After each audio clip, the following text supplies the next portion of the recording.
very much for the introduction. Oh, yeah, thank you for the introduction and the invitation. So it's really nice to have the opportunity to speak in this seminar. So today I'm going to talk about a recent joint work on Brownian half-plane excursions, Cieli 4 and critical Liouville quantum gravity. And it's all joint work with Juhan Aru and two of the organizers here, Nina Holden and Xin Sun. Okay, so the main result today is going to be a correspondence between the objects you can see on the right-hand side of this slide, which are a priori maybe quite complicated objects, but nonetheless very natural and intrinsic objects in random conformal geometry. And the left-hand side, which is a variant of planar Brownian motion, and is an object which is perhaps more familiar to probabilists in general. So currently we can only see a portion of your screen. So we can no, it's fine. Yeah. Ah, okay. It's because I moved it. Oh, weird. Okay. Right. Thanks. So yeah, I'm going to describe a result of myself and the co-authors that I just mentioned, which gives a coupling of the two objects on the right-hand side and the object on the left-hand side. And I'm going to try and emphasize how observables of interest on the right-hand side, and I'll explain what these are, can actually be described by a nice process which is embedded in this Brownian half-plane excursion. So that's one way of kind of summarizing our result. Another way of thinking about it, which might be appealing to some people in the audience here, is one can think about the result as a kind of critical analog of Duplantier Miller-Sheffield's mating of trees theorem. And I'll explain more what I mean by that as we go along. Okay, so what's the plan? So I'm going to start off by describing the objects on the first slide. So I'm going to give some rough definitions and some motivation for why we might want to study them. And then there'll be a little interlude where I'm going to discuss a bit more about this Brownian object and explain how there's a very nice process called a growth fragmentation embedded in it. And in the end, it's going to be this process which actually encodes the interesting behavior on the right-hand side of the previous slide. And finally, I'm going to get onto our main result, which is this correspondence or coupling between the objects that I just showed some pictures of. So I may not present any very precise formulas, but what I really want to do is give you an idea of the flavor of the result and why we think it's interesting. So let's start with the main objects. So I'll begin with the one on the left-hand side, and that's the Brownian half-plane excursion. So this is going to be a variant of planar Brownian motion. And by planar Brownian motion, I just mean a Brownian motion in the plane. So the two coordinates are just two independent linear Brownian motions. Okay, and this variant, heuristically, the way you should think about it is it's a planar Brownian motion, which has started at some point on the real line, say the point 1, 0. Here, and it's conditioned to remain in the upper half plane until it exits it for the first time at the origin. Okay, so of course that conditioning doesn't really make sense, because if I start a Brownian motion on the real line, then it will go below immediately, but you can make sense of this conditioning via a suitable approximation procedure. Okay. One more kind of concrete way of describing this object is you can work out what the law of the time duration of this Brownian path is. And once you know that, you can actually describe very nicely the joint conditional law of the x and the y components. So the x coordinate will just have to start at 1 and end at 0, but that will be the only constraint. So it'll just be a Brownian bridge from 1 to 0 with the given time duration. And the y coordinate will be a Brownian excursion from 0 to 0. So it will have to stay positive and it will have the given time duration. But conditionally on the time duration, the two coordinates, they will have these nice laws and they'll be independent of one another. The final way you can think about this object is you can just take a plane of Brownian motion and you can decompose its path into excursions that it makes into half planes, and this gives you a natural infinite measure on half plane excursions, and you can disintegrate this according to the endpoints to get a probability measure on excursions from this point to this point. Okay, so that is our variant of planar Brownian motion of interest. And I just want to point out already that actually naturally in the y coordinate we have a branching structure which is embedded in it. Right, so I just said that the y coordinate is essentially a Brownian excursion, And we probably all here know very well that if I have a Brownian excursion, something like this, then there's a natural way to define a tree from it, a Brownian CRT, which is, we take this picture and we kind of glue it together by identifying points which can see each other underneath the curve. And this gives us a Brownian CRT. So what I'm going to explain later is, in fact, when you also take into account the information of the x coordinate, there's a kind of richer branching structure embedded in this Brownian path called a growth fragmentation. Okay, so I'm not going to say more about that for now, but it's just a primer to start thinking about branching structures embedded in this Brownian object. Okay, so now I need to get onto the other objects. So I'll start with Cieli. So I'm not going to give a very technical definition, but I just want to explain what kind of object it is and why it's interesting. So a Cieli with a given parameter kappa, which for now I'll assume is between 8/3 and 4, is just a specific law on a collection of disjoint simple loops in the disk. Okay, so what I'm saying is this Cieli kappa in the disk is really like this cartoon that you see up here. Okay, so it's just a collection of loops which are disjoint, they don't touch each other. The loops are simple closed curves, they also don't touch the boundary of the disk. And in this picture, they're not nested. Okay, so this picture here, which is actually a simulation of Cieli kappa with kappa equals 4. Okay, it doesn't really look like this picture, and there are many reasons for that. I mean, firstly, in this picture, there are loads and loads and loads of small loops, not just 8 loops like here. Secondly, the loops get very close to one another. And thirdly, if you actually look at one of the loops kind of close up, then you'll find that this is fractal. So locally, it will look like an SLE kappa with the same value of kappa. And this is a curve which has Hausdorff dimension almost surely bigger than 1. So the loops of the curves themselves are fractal, they get very close, and there are loads and loads of small ones, which is why it looks rather complicated. But at kind of high level, we really have Cieli kappa is just a collection of disjoint simple loops like this cartoon. So one reason that people are interested in Cieli kappa is because it's supposed to be something that arises quite widely, like in quite a lot of generality, as a scaling limit. So if you have some sequence of Euclidean lattices embedded, say, in the unit disk of the complex plane, with mesh size going to 0, you can define some statistical physics models on those lattices, for example, spin models like percolation, like the Ising model, or models like percolation, and you can look at interfaces that arise in those models. And there's a kind of general conjecture that if those models are critical, you can take a scaling limit as the mesh size of the lattice goes to 0, and you will see some collection of loops in the limit. And the kind of widely held conjecture is that these loops should be a Cieli kappa for some value of kappa.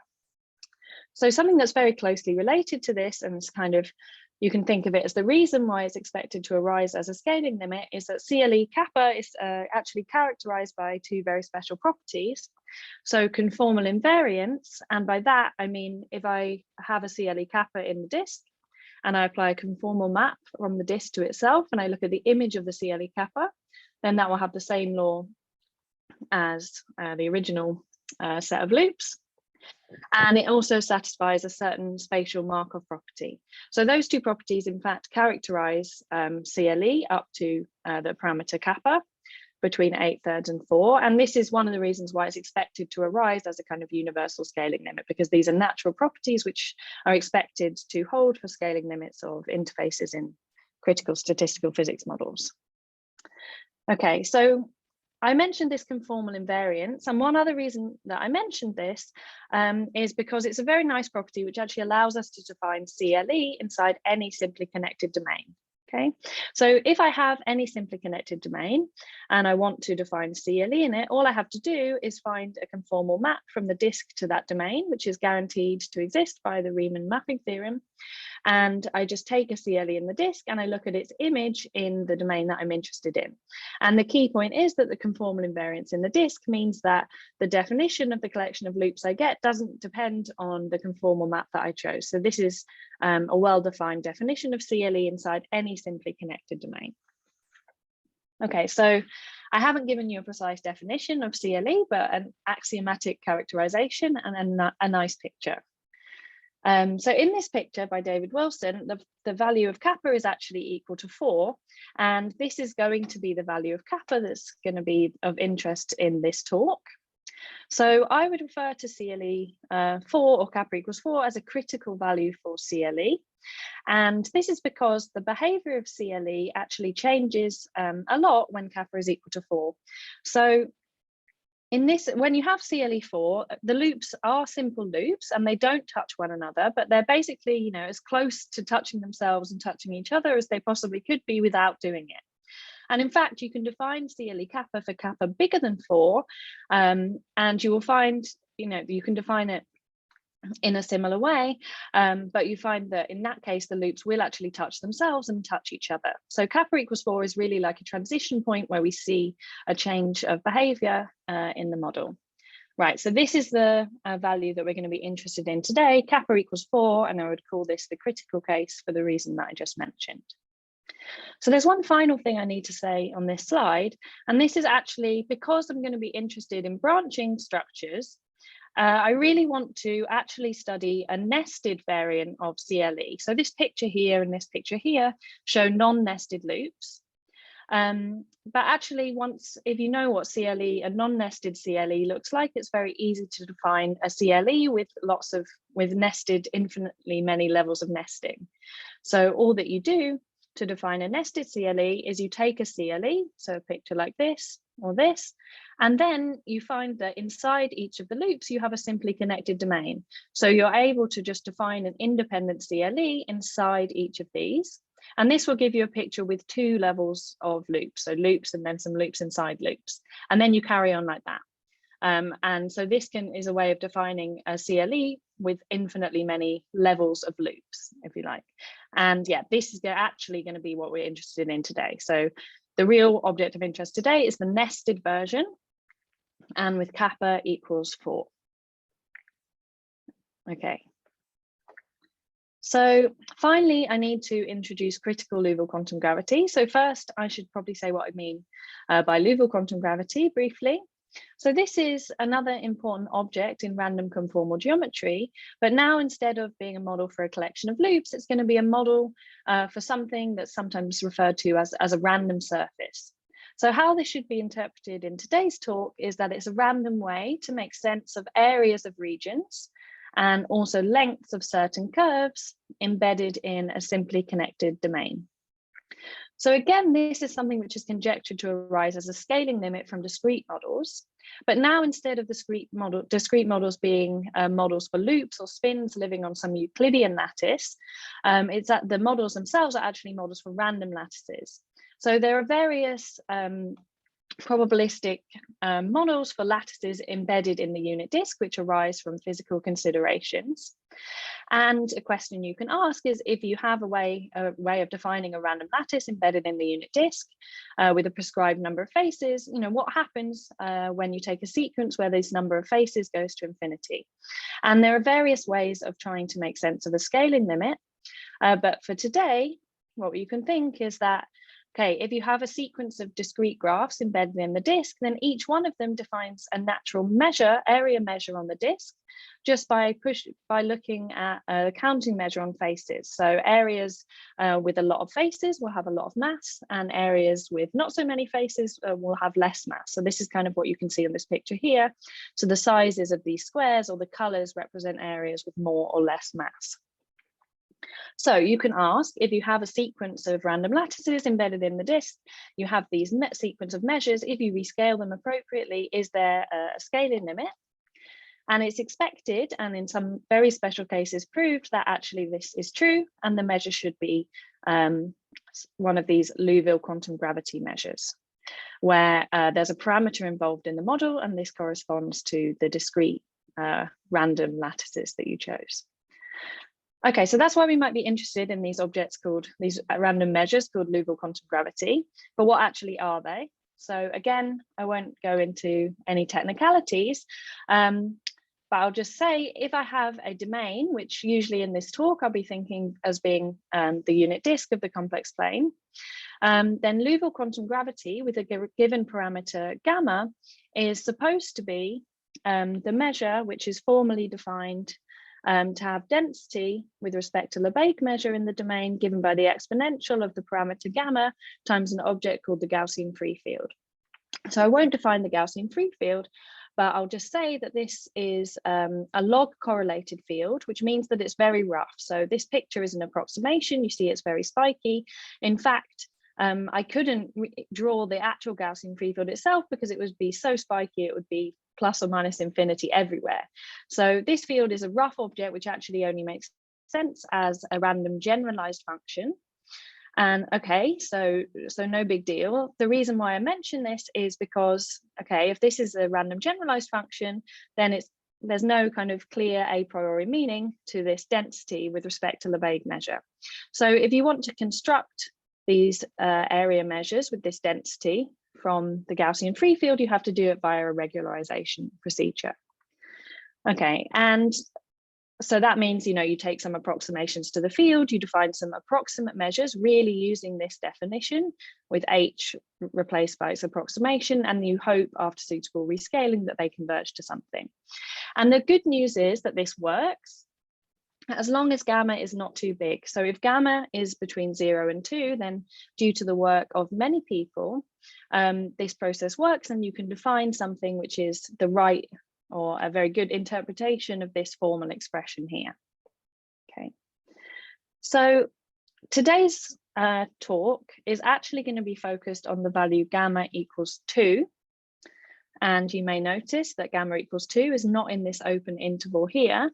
Okay, so in fact, so I said here that this process has been shown to work for gamma between 0 and 2, but actually there is something you can do when gamma is equal to 2. You just have to do the regularization procedure a bit differently. So to explain this, probably the best way to think about it is as follows. So if I have a single Gaussian free field, then I can define all these measures, you know, these gamma Liouville quantum gravity measures, so these things defined by regularization, I can define it simultaneously for any collection of gamma less than 2. So I can ask, you know, what happens as I let gamma approach 2 from below?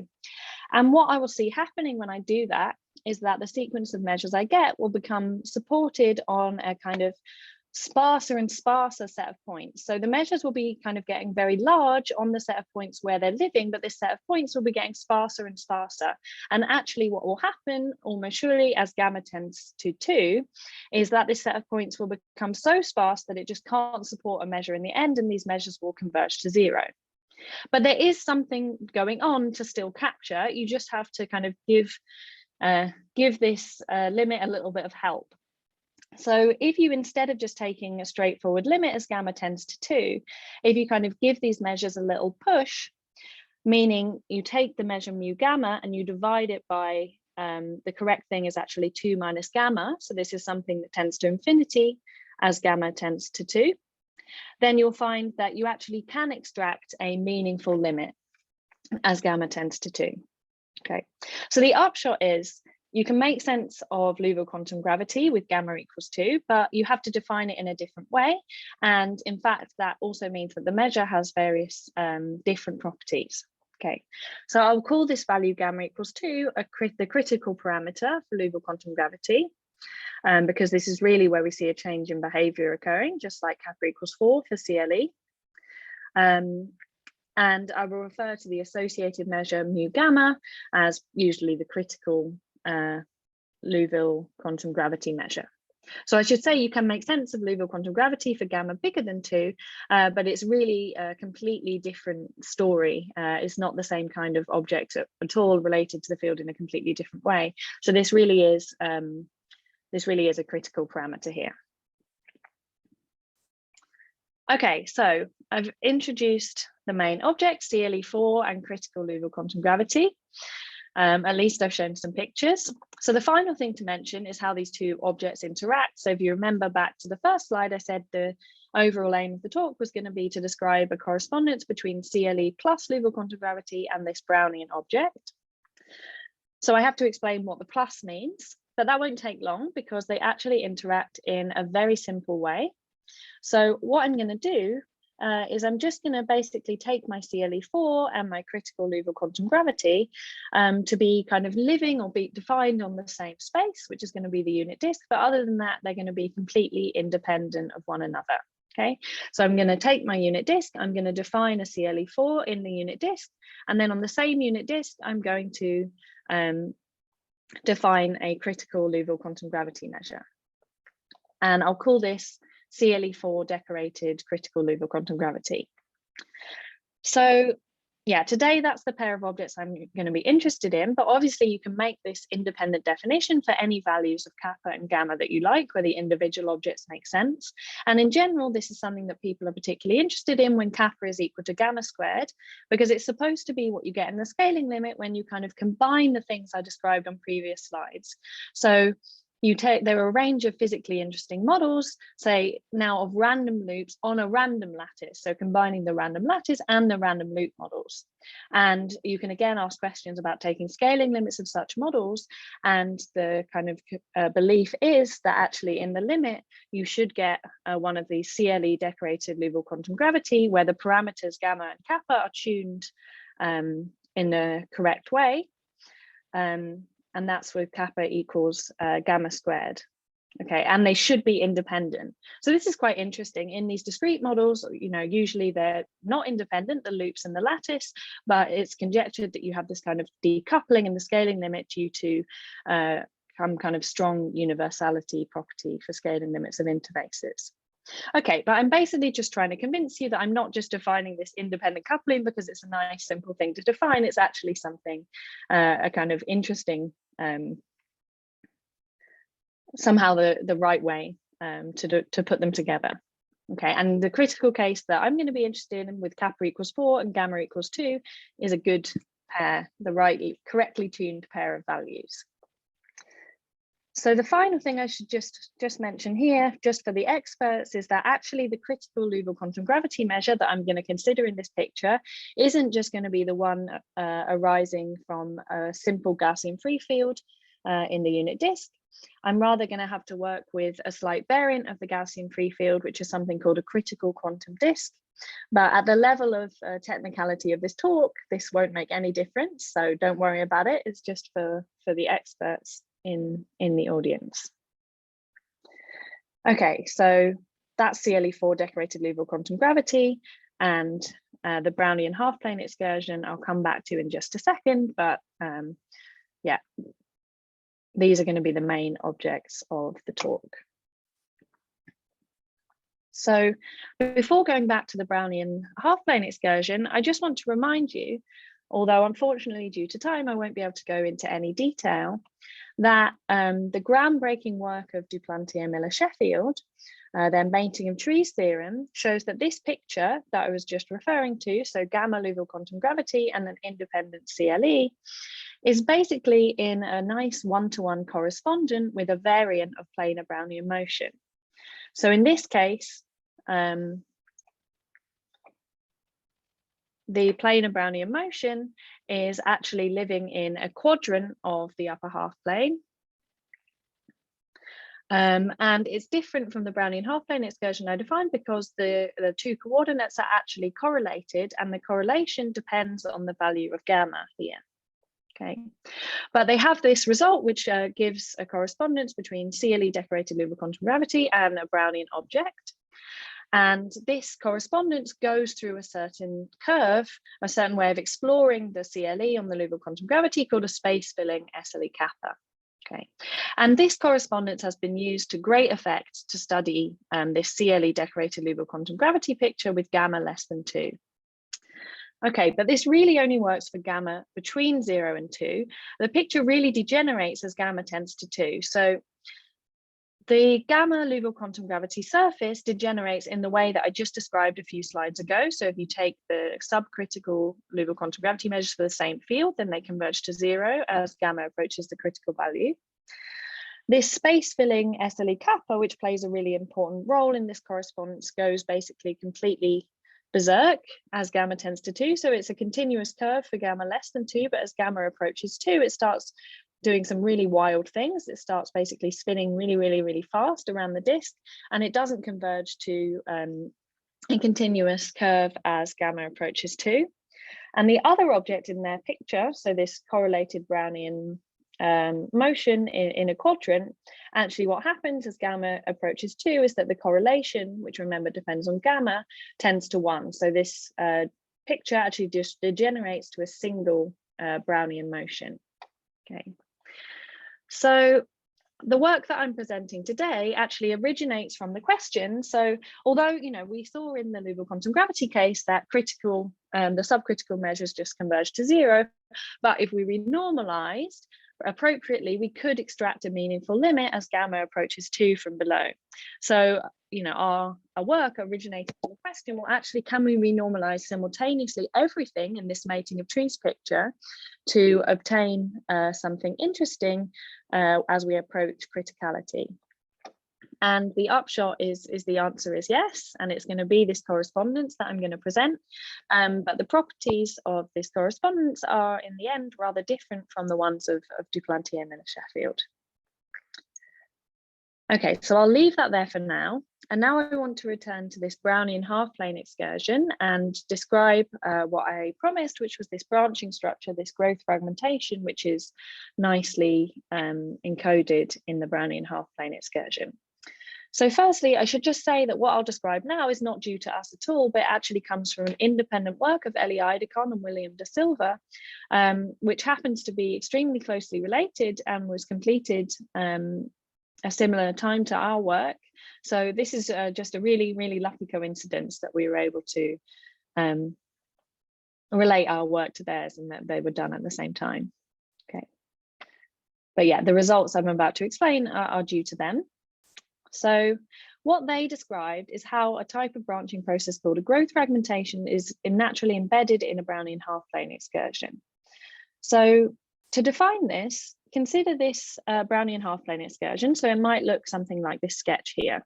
Okay, so the key thing to notice is that if I cut this picture at any given height, so like one of these blue lines here, then I can look at the sub-excursions above this height. Okay, so here on this line, there are 2 of them. There's one here and there's one here. Okay, and these sub-excursions come naturally with a what I call a displacement, which is just the difference between the left and the right endpoints of the sub-excursion. Okay, so I can, at any height, I can look at the collection of sub-excursions and I can define these displacements.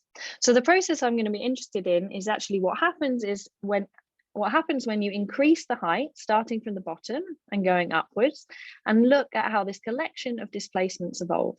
So what you'd see in this very simplified example, right, is you'd start with one displacement of size 1, and that would kind of change a bit.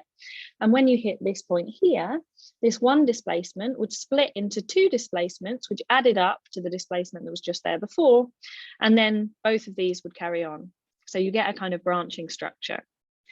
So yeah, what I'm going to be the process of interest is going to be this collection of displacements, how they evolve as you increase the height from bottom to top. Okay, and one good way of thinking about this is as a collection of masses of cells. And this is a nice way of thinking about it that's popular in the growth fragmentation community. So you start off with one single cell, which has the mass, its mass is this displacement. And at some point, this cell kind of fragments and a new cell is born. So it loses the mass, but a new cell enters the system, and the mass of this new cell is equal to the mass that the original cell lost. So you have this kind of fragmenting cell process, which describes these displacements. So one thing to notice is that actually this picture isn't always as simple as what happens at this height here. So if we look at what happens at this height H2, what we'll see is just before this height, we will have this one excursion here, right, which is displacement is about this big.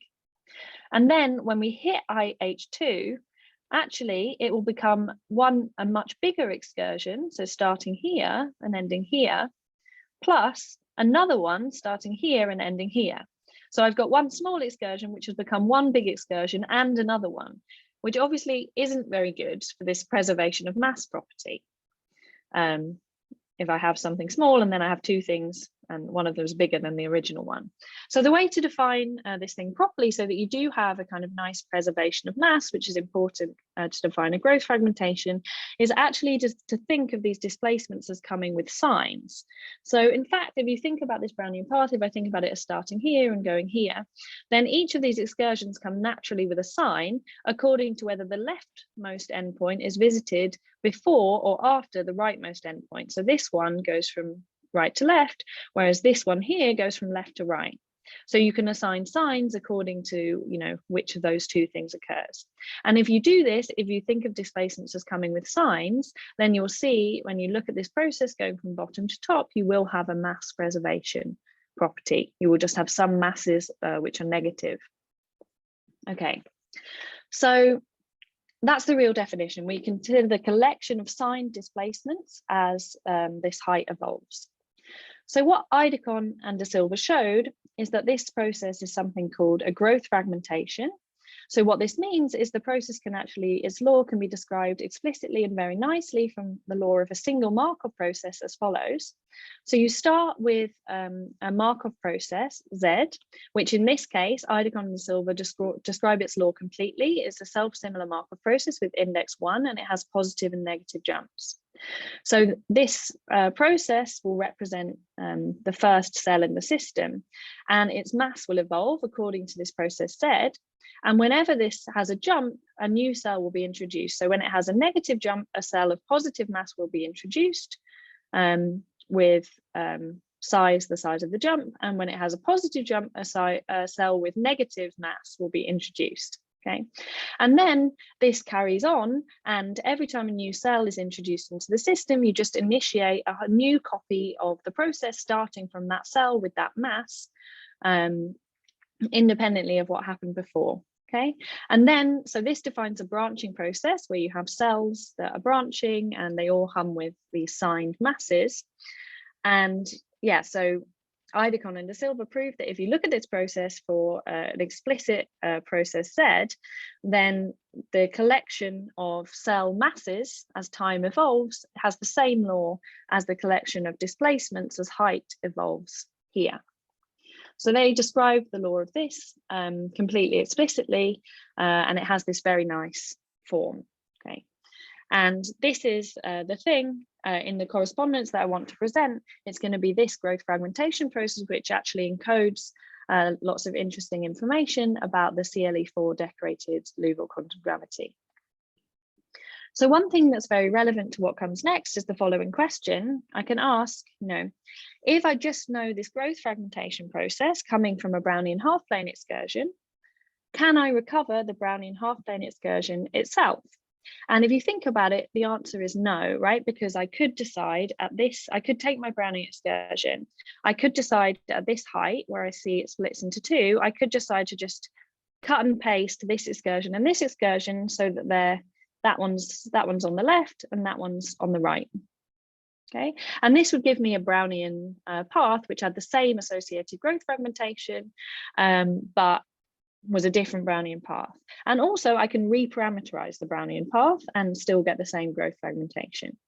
But really that's all I can do. So if I actually take this growth fragmentation and kind of enrich it with some extra information, so if as well as assigning masses to all the cells or displacements, I assign an extra observable, which is the duration of the excursion, so how long the Brownian path takes to trace it. And I also assign a kind of ordering to the branches in this growth fragmentation, just according to the chronology of the Brownian path. So if I have the growth fragmentation plus this extra information, then actually that's enough to recover the Brownian half-plane excursion itself. Okay, so what's the result? So to reiterate, the key picture that I want you to take away is that we have a correspondence between these two objects, Cieli decorated Liouville quantum gravity, Cieli4 decorated critical Liouville quantum gravity, and this Brownian half-plane excursion.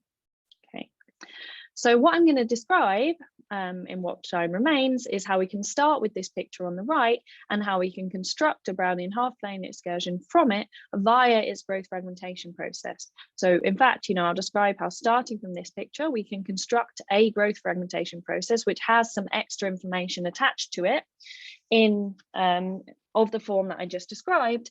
And if you like, you can think about our result as saying that actually the resulting kind of enriched growth fragmentation has exactly the same law as what you would have got starting from a Brownian half-plane excursion and doing what I just explained on the previous slide. So in particular, because you can reconstruct the Brownian half-plane excursion from this enriched growth fragmentation, this actually gives us a way of going from the right-hand side here to the left-hand side, or giving a coupling between these objects. So I won't say very much of anything about the proof, but I'll try and highlight how the key observables of interest in this picture correspond to natural observables in the growth fragmentation and in the Brownian half-plane excursion. Okay, so the way this works is you actually have to start with a Cieli 4 together with a way of exploring it. And the right exploration to use is the so-called uniform Cieli 4 exploration introduced by Werner and Wu. So to explain what this is, I'm actually going to describe a dynamic way of building an infinitely nested Cieli 4 in the disk together with its exploration process. So it will be a simultaneous construction of the Cieli 4 and its exploration. However, I should point out that it's very strongly believed that actually once you've done this, you have this picture, so you've dynamically constructed them together. In fact, the Cieli 4 determines the exploration completely. So there's actually no extra information in what I'm about to describe over and above just the nested Cieli 4 itself. Nonetheless, this simultaneous construction is really the only hands-on way to explain the exploration. So how does this construction work? It's basically a way of exploring and building a Cieli 4 from a Poisson point process of SLE 4 bubbles. So to be more precise, a single Poisson point process of bubbles will allow us to construct a single branch in the exploration targeted towards a specific point.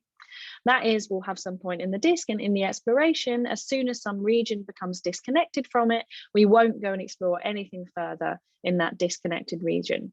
So to actually explore the whole disk and construct a whole nested Cieli 4, we'll need a branching version of the exploration, but I'll come back to that in just a second.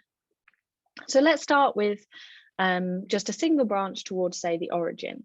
So this will be built from a Poisson point process whose intensity measure is an infinite measure on loops which locally look like SLE 4. And these loops are rooted on the boundary of the unit disk, with the root being uniform on the boundary. So each thing in this Poisson point process will look a bit like this picture here. So it will be a loop which is attached somewhere on the boundary of the unit disk. And the fact that this is equally likely to be anywhere on the unit disk is where the name uniform exploration comes from. Okay. So the Poisson point process will just produce an ordered collection of pictures like this or like this. And to do the exploration, we're just going to add them into the disk chronologically in a kind of conformal way. So to explain this in a very kind of simplified setting, how does this work? So suppose we're we have the Poisson point process and we want to start exploring towards the origin. So the first thing we'll have is a picture like this, okay, and this just gives us a loop attached to the boundary. But then we might have, okay, obviously this is very simplified, it doesn't really work like this, but then we'll have the next loop that we want to add in the picture. And maybe that will look something like this. So how do we add it in here? Well, firstly, we're exploring towards the origin. So we want to add it into this domain, the component of the disk minus this first loop, which contains the origin. So all we do is we map this conformally to the unit disk, sending 0 to 0. And then we just take the next picture in our Poisson point process, and we draw it in here. But once we've done that, we can apply the inverse of this conformal map, and now we have a picture with two loops. And basically this is what we do, adding in the loops one by one. And each time we add a new loop, it will get added somewhere, which is basically distributed according to harmonic measure on the boundary of the to be explored domain containing the origin. And we actually recover the nested loops surrounding the origin for using this exploration. So the first loop, CLE4 loop surrounding the origin, will just correspond to the first time that we add in a bubble that actually surrounds the origin. So if the origin is here, this one doesn't, but eventually we'll get a bubble that surrounds the origin. And in this process, at some point, it will get added into the picture and it will correspond to a loop surrounding the origin. So this describes a branch of the exploration, but I could have defined a branch towards a different point to the origin just by, in this definition, by always choosing a simply connected domain containing some other target point, and then applying a conformal map to the disk that sends that target point to the origin. So I can define from a Poisson point process, I can define an exploration towards any given point. And the important property is that actually there's some kind of target invariance going on. So it's possible to couple the explorations towards any 2 points such that they completely agree until those 2 points are disconnected by the exploration. And after that, they just evolve independently. And this property means that I can actually simultaneously construct an exploration towards a dense countable dense collection of points in the disk, such that for any 2 points, the property that I just explained holds. So I can construct a branching version of this uniform exploration, and what that does is it constructs an exploration together with a complete nested CLE4 inside the disk. Okay, so this is the branching exploration and the construction of the infinitely nested CLE4. So this is, we're going to need this object plus the Liouville quantum gravity to get to our Brownian half-plane excursion. And I should just emphasize, it looks like there's, I've added something else into the picture, this uniform exploration, but in fact, it's strongly believed that this shouldn't, if you know the infinitely nested CLE4, you can recover this exploration from it without any extra randomness. But there is actually some extra randomness that I definitely have to add in. And this is what I want to point out finally on this slide. So in this branching exploration, the branching, occurs when I separate 2 different points. Okay, and in this context, there's no kind of natural order for the branches, which one comes first. Okay, whereas remember in our Brownian half-plane excursion picture, there's a very natural order on the branches in the growth fragmentation according to the chronology of the Brownian path. Okay, so in this picture, there isn't, and I do have to add some extra random input in order to define the coupling with the Brownian half-plane excursion. But in fact, this takes a very nice form. So it turns out that the right thing to do to define an ordering on the branches in this branching exploration is actually just at every branch point to flip a fair coin, independent for the different branch points, to decide which of the branches comes first. Okay. So the nested CLE4 plus this exploration and the coin tosses that I just described basically give us a kind of ordered branching structure living in the disk. Okay, and these are going to correspond to the order of branches in a growth fragmentation. So if I want to construct a growth fragmentation process and eventually get to a Brownian half-plane excursion, I need to add some content to this branching structure, which is where the critical Liouville quantum gravity measure comes in. Okay, so what this allows us to do is to measure the boundary lengths and the areas of loops that we discover in this exploration according to this Liouville quantum gravity measure. Okay, so in this exploration, every time I have some connected component of the disk, I can measure its boundary length, I can measure the area enclosed in it according to this Liouville quantum gravity measure. And I didn't explain how, but you can also measure its boundary length using this Liouville quantum gravity measure as well. Okay, so what this allows us to do is in this branching process of connected components of the disk, and you can just think about the loops that we discover, it allows us to give some information to them. It allows us to assign to them a Liouville quantum gravity boundary length and a Liouville quantum gravity area. And what these are going to correspond to is in this Brownian half-plane way of building a growth fragmentation, it's going to correspond to the displacements and the durations of the duration of time that it takes the Brownian path to explore the sub half-plane excursions. Okay, so that's basically how you can think about this correspondence as working. So I have this, yeah, so I have my independent CLE4 and my Liouville quantum gravity. The CLE4 plus its exploration, if I add some extra randomness to aside the ordering of branches, this gives us an ordered branching structure. And I can add some information to that by using this Liouville quantum gravity measure. And what this gives me is an enriched growth fragmentation structure, exactly like the one I would have got if I started with a Brownian half-plane excursion and described how the durations and displacements of sub-excursions evolved as I increased the height. Okay, so one way of stating our results is that this enriched growth fragmentation that we can get from the CLE4 decorated Liouville quantum gravity corresponds to the growth fragmentation associated with a unique Brownian half-plane excursion, where for the duration of a sub-excursion in this Brownian picture is going to correspond to the Liouville quantum gravity area of a component in the CLE4 exploration, and the displacement is going to correspond to its boundary length. Okay, so yeah, this is how from the CLE decorated Liouville quantum gravity plus the coin tosses we get a Brownian half-plane excursion. Okay,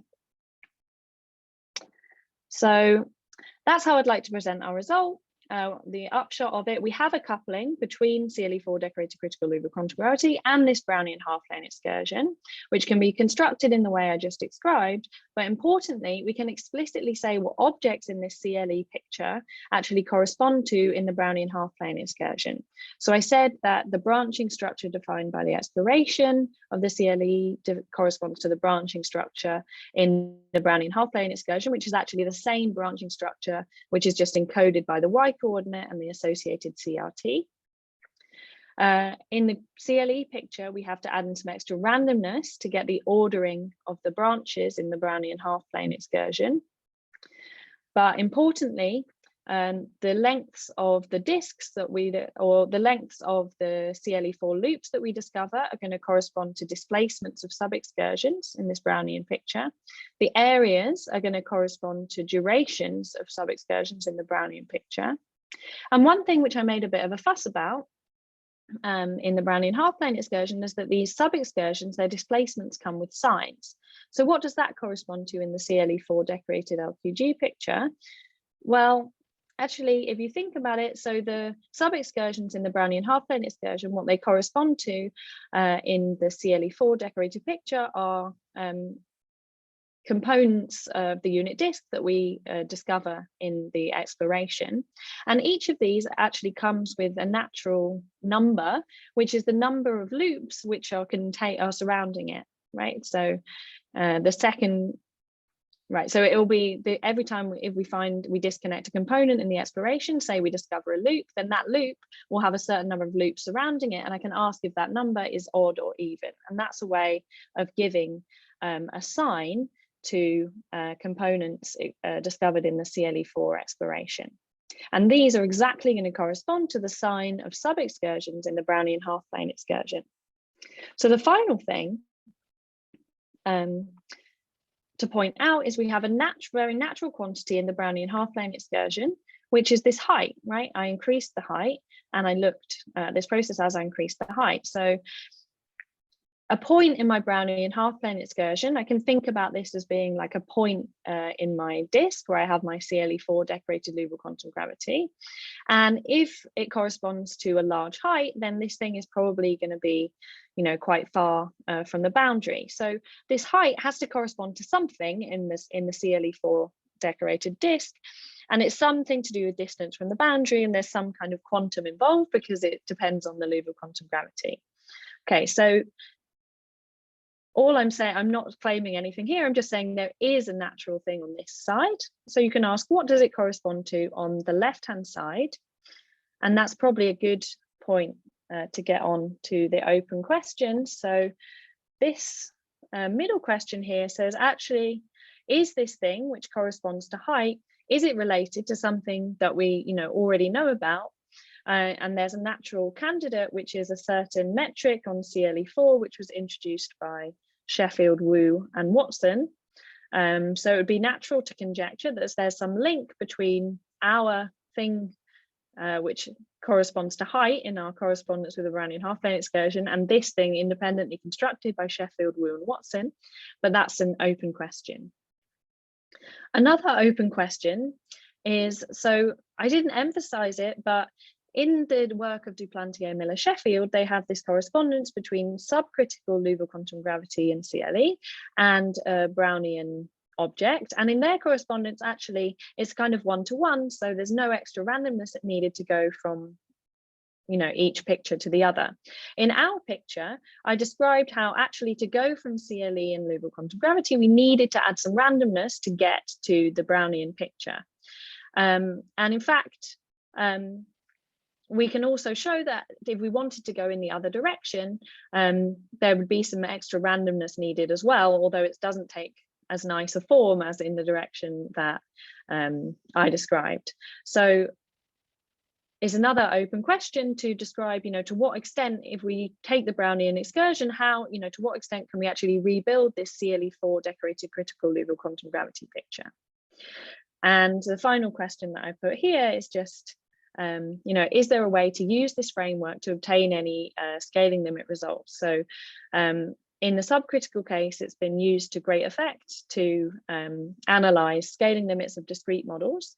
And so we can ask, is there any way that we can use our result? And there are kind of very natural avenues to go down, but I won't describe those due to time. And I will just put up for the last slide, I won't really say anything about it, but I just want to point out that the idea from the proof is actually more closely related to this idea of thinking about the result as a critical analogue of Duplantier, Miller, Sheffield's mating of trees theorem, in the sense which I alluded to earlier. So we basically are able to take their picture and show that if you renormalize simultaneously all the objects in the picture in the correct way and take a limit as gamma tends to 2, then you can actually get our picture. Okay, so that's the kind of takeaway message about the proof. So yeah, I think I will leave this slide up for people who are interested in reading, but now I'll stop talking and yeah, happy to answer any questions.